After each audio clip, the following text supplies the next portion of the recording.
Apps paling cepat buat duit. Bayangkan sekarang ni semuanya buat duit kat hujung jari je.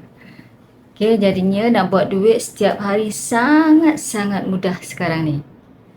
Sebelum tu, korang boleh bersahabat dulu dengan KPA. Tekan butang tambah tu, boleh like dan sharekan video ni kat kawan-kawan korang. Okay? Dan korang kena dengar video ni sampai habis.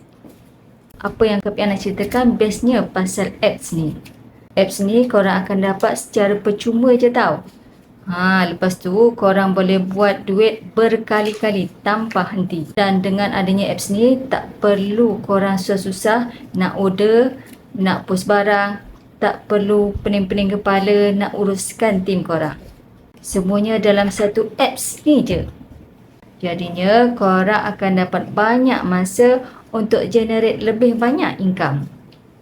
Platform ni dijalankan lebih 170 buah negara. Dan apps ni juga bukan ada kat Malaysia je tau. Kita ada dekat 170 buah negara. Maksudnya kita boleh generate income tu daripada macam-macam negara juga. Jom rebut peluang yang ada depan mata korang ni. Okay?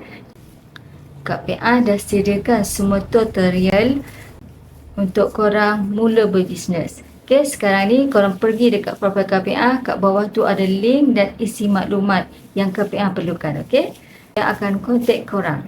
Okay, yakin pasti dapat.